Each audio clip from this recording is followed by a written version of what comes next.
अस्सलाम वालेकुम viewers, AQ के किचन में आपको खुश आमदीद करती हूँ। एक दफ़ा फिर एक नई और ज़बरदस्त रेसिपी के साथ जो हमारे यहाँ रोज़मर्रा के जो है इस्तेमाल में आ रही होती है, चिकन की शोरबे वाली रेसिपी। और जो अक्सर लोगों से जो है वो शोरबा नहीं बन पाता, तो उसकी टिप और टेक्निक क्या होती है ये सारी शेयर करूँगी। और सिंपल चिकन को जो रोटी चूर के जैसे लोग खा रहे होते हैं और उनको शोरबा चाहिए होता है, तो वो शोरबा टमाटर के बजाय किस चीज़ से बनाया जाएगा वो सारी चीज़ें मैं आपसे शेयर करूँगी। बहुत ऑथेंटिक रेसिपी है और बहुत टेस्टी और यमी बनने वाली है। इसमें आप वेरिएशन करें, इसमें चिकन में आप आलू डाल दीजिए, गाजर डालिए, जो दिल चाहे सब्ज़ी में शोरबे वाली में डालिए। ये चिकन शोरबे वाली ही इस तरह से बनाई जाती है और ये अमूमन हमारे घरों में शोरबे वाली मुर्गी के नाम से मशहूर होती है। जैसे चिकन आलू का सालन बना लें हम, चिकन गाजर का सालन बना लें, उसमें टिंडा डाल दें, जो दिल चाहे आप डालें। बेसिक रेसिपी मैं आपको आज दे रही हूँ। इसके लिए लिए है मैंने तकरीबन 700 ग्राम जो है वो मेरे पास चिकन है। 1 kg ले लीजिए आप, 700 ग्राम ले लीजिए। ये 700 थोड़ी सी ऊपर है, 750 ग्राम है, ठीक है। अच्छा, इसमें जो बेसिक चीज़ें जाएंगी, 1 कप मैंने जो प्याज तल के रखी हुई है, तकरीबन 1 कप ले लीजिए आप, ठीक है। और 1 कप ही मैंने दही लिया है और हाफ़ कप लिया है मैंने सरसों का तेल। ये तो मेन चीज़ें हो गई। अब आते हैं स्पाइसेस की तरफ। धनिया लिया है मैंने 4 टेबल स्पून, ठीक है। लाल पिसी हुई मिर्चें 1 टीस्पून, कश्मीरी मिर्च मैंने हाफ़ टीस्पून लिए, कलर बड़ा अच्छा सा आ जाएगा। सॉल्ट लिया है मैंने 1 टीस्पून और हल्दी ली है मैंने 1 टीस्पून। 4-5 काली मिर्चें और 4-5 लौंगे ले लीजिएगा। और ये लहसुन अदरक का पेस्ट 1 टेबल स्पून, ठीक है ना। बेसिक इंग्रेडिएंट है बिल्कुल, लेकिन कितना मज़ेदार ये बनेगा शोरबा।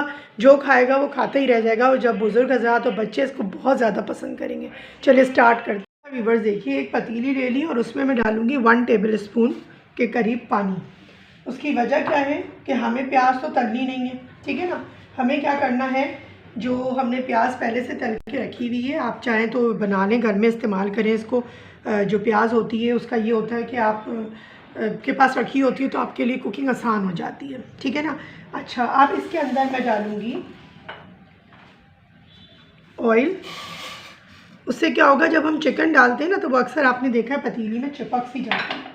उससे बचने के लिए मैंने इसके अंदर डाला है पहले पानी और फिर तेल, और अब ये जाएगी इसके अंदर चिकन, ठीक है जी। अब देखिए, ना ये पतीली में चिपकेगी और ना इसको कोई प्रॉब्लम होगी, आराम से ये कुक होगी। फ्लेम मैंने ऑन कर दिया। कभी आप सोचें कि बग़ैर चूल्हा जलाए हुए खाना कैसे पक रहा है, ठीक है ना। इससे ज़्यादा इजी रेसिपी, आपके पास चिकन मौजूद है और आप ये सारी चीज़ें आपके पास मौजूद है तो फटाफट से चिकन हमारी तैयार हो जाती है। चिकन को कोई भूनने भानने की ज़रूरत नहीं, ये सारे मसाले मैं इसके अंदर डालूँगी और एक साथ ही चिकन को भूनूँगी, ठीक है। ये देखिए चला गया, ये सब मसाले चले गए और ये मेरे पास चला गया लहसुन अदरक का पेस्ट।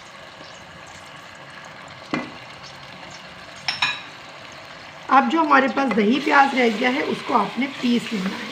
अच्छा, एक चीज़ और मैं अभी बताती जाऊंगी आपको। फ़िलहाल ज़रा मैं ये पहले चिकन को थोड़ा मसालों के साथ मिक्स कर लूँ ताकि ये अच्छे से हमारी कुक होती भी जाए,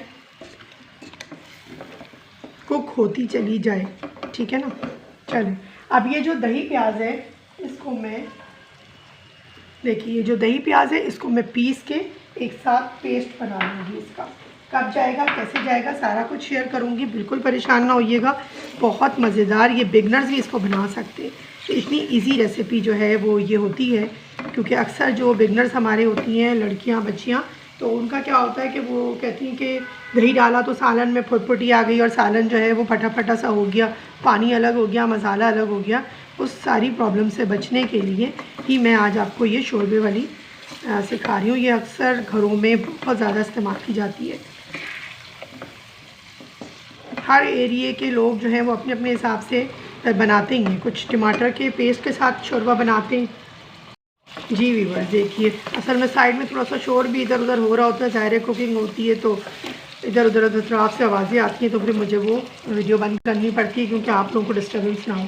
अच्छा, आप देखिए ये अच्छे से भुन गया और ये दही प्याज का मसाला मैंने पीस लिया। अब क्या करेंगे, हम थोड़ा थोड़ा डालते जाएंगे और इसको भूनते जाएंगे। एक साथ डालने की बिल्कुल गलती ना कीजिएगा। उसकी वजह क्या है कि अगर आप एक साथ डाल देंगे तो फिर ये मैनेज नहीं होगा और फिर दही अलग और पानी अलग वाली कैफियत हो जाएगी और फिर आप कहेंगे कि जी ये तो फटा फटा सा हमारा सालन बना है। देखिए, आराम आराम से आप इसको भूनते जाइए और थोड़ा थोड़ा करके डालते जाइए। जैसे जैसे लगे आपको कि तेल छोड़ना शुरू कर दिया है, फिर थोड़ा सा और डालिए। इस तरह से ये पूरा मैं कंप्लीट करूँगी और इसको देखिए साथ साथ चलाते जाइए, छोड़ना बिल्कुल नहीं है। कभी आप दही डाल के और छोड़ देंगे तो फिर वही होगा कि सालन में पानी अलग, शोरबा अलग और वो दही अलग हो जाएगा। और आपका जो शोरबे की जो ग्रेवी है ना, वो उसकी जो कंसिस्टेंसी है वो इतनी अच्छी नहीं आएगी। इतनी अच्छी क्या नहीं, बिल्कुल भी अच्छी नहीं आएगी, क्योंकि वो जब आप किसी को सर्व भी करेंगे ना, तो वो हमारे यहाँ बोला जाता है कि वो फोड़ औरतों की तरह से पकाया तो वो शोरबा अलग हो गया और मसाला अलग हो गया, यानी पानी अलग हो गया और वो अलग हो गया, तैर रहा होता है चीज़ें उसमें, वो वाली कैफियत नहीं होगी।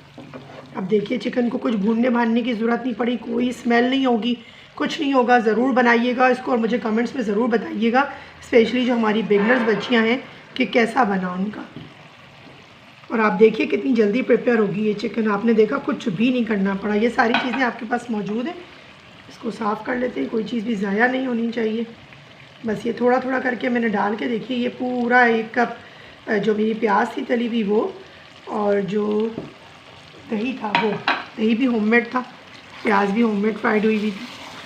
देखिए, देखा आपने, ये जो तेल आप देख रहे हैं ये आना शुरू हो गया, आपका भुनता भी गया, चिकन भी भुन गई, मसाले भी भुन गए। और देखिए आपका जो ये टेक्सचर है, देख के आपको अंदाज़ा हो रहा होगा। अभी जब कंप्लीट शोरबा बनेगा ना, तब आपको और अंदाज़ा होगा। मैं आपको दिखाऊंगी चम्मच से शोरबे की कंसिस्टेंसी, कि वो कितनी ज़बरदस्त उसकी वो आती है।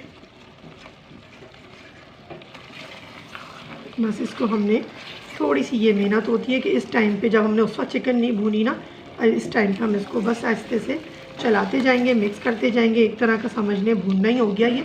अब ये देखिए तेल आना ऊपर शुरू हो गया ना आपके, और हमने ज़्यादा तेल भी नहीं डाला है शोरबे में, क्योंकि क्या होता है जब हम शोरबा डालेंगे इसके अंदर तो सारा तेल ऊपर की तरफ आ जाएगा। इसको मैं भूनती हूँ अब कंप्लीट, और फिर आपको शोरबा डालने से पहले दिखाऊंगी। ये देखिए 5 मिनट हो गए इसको भूनते हुए, और ये माशाल्लाह अच्छे से भून गई है, मसाला भी बहुत अच्छे से ये देखिए रेडी हो गया है। अब क्या करेंगे, इसमें ये 2 कप शोरबा डालने के लिए ये मैं पानी का डालूँगी, बस इसी में ये गलेगी भी। ठीक है, आप पानी शोरबा ज़्यादा रखना चाहें आप ज़्यादा डाल दीजिए, लेकिन अभी फ़िलहाल 2 कप डाल के इसको दम पे छोड़ेंगे। इसमें ये गलेगी भी, शोरबा भी अच्छे से रेडी हो जाएगा। कलर देखें आप कितना ज़बरदस्त आया है माशाल्लाह से इसका। और जब ये रेडी हो जाएगा ना शोरबा, फिर मैं आपको इसके शोरबे की कंसिस्टेंसी दिखाऊंगी। अभी भी देखिए, आप देखें अभी थोड़ा सा ये रनी है ना, लेकिन अभी हमारी चिकन गली नहीं है, चिकन इसी में गलेगी। बस इसको मैं कवर करती हूँ और 15 से 20 मिनट इसको कुक होने देती हूँ। अच्छा व्यूअर्स देखिए 10 से 15 मिनट हो चुके इसको हल्की आंच पे पकते हुए, चिकन भी गल चुकी है। और देखिए माशाल्लाह से ये देखिए कितना ज़बरदस्त इसके ऊपर जो है वो इसकी शोरबे की कंसिस्टेंसी देखें आप, कितनी शानदार लग रही है माशाल्लाह से। बिल्कुल बस ये रेडी है, फ्लेम करती हूँ मैं ऑफ़ और सर्व करते हैं इसको। और इसका शोरबा आप चाहें तो ज़्यादा रख लीजिए, मज़ीद और बढ़ा लीजिए, आप चाहें तो और मज़ीद कम कर लीजिए। जी व्यूअर्स देखिए माशाल्लाह से जो है ये चिकन पूरी हमारी तैयार है। और आप चाहें तो इसको हरे धनिए हरी मिर्चों के साथ गार्निश कीजिए, अदरवाइज़ किसी भी चीज़ की ज़रूरत नहीं है। थोड़ा सा गरम मसाला इसके ऊपर डालिए, और जो मुझे डालना था मैं डाल नहीं सकी। आप इसके साथ दही के साथ जब प्याज पीसते हैं उस वक्त भी डाल सकते हैं, ऊपर से आप चाहें तो ऊपर से भी गार्निश कर सकते हैं। ठीक है, उम्मीद करती हूँ कि ये रेसिपी आपको पसंद आएगी। और आप देखिए इसका माशाल्लाह से शोरबा, कोई भी शोरबे वाले सालन को आपने बनाना हो तो आपको ये जो मैंने रेसिपी दी है आप इसी को फॉलो करते हुए कोई भी शोरबे वाला सालन अच्छा सा बना सकते हैं, चाहे वो चिकन का हो, चाहे मटन का हो, चाहे बीफ का हो।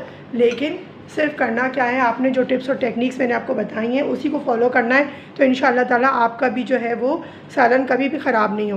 मिलती हूँ इंशाल्लाह ताला आपसे फिर किसी नई रेसिपी में, किसी नए इंग्रेडिएंट, किसी नई हर्ब को लेके। अपना और अपने अतराफ़ के लोगों का बहुत ख्याल रखें, खुश रहें, खुश रहने दें और खुश रखने की भी कोशिश कीजिए। और अपने चैनल को बिल्कुल ना भूलिएगा, अगर रेसिपीज़ पसंद आया करें तो थम्स अप दिया करें, अपने फ्रेंड्स एंड फैमिली में शेयर किया करें ताकि उनकी भी हेल्प आउट हो। और दूसरे ये कि जब मैं इकनॉमिकल चीज़ें बता रही होती हूँ, घर की चीज़ों से निकाल के और चीज़ें बनाना सिखा रही होती हूँ, तो इससे सभी का फ़ायदा होता है। और आप जो है हमेशा की तरह से जो मेरा स्लोगन भी है वो यही है कि ईट हेल्दी फील हेल्दी।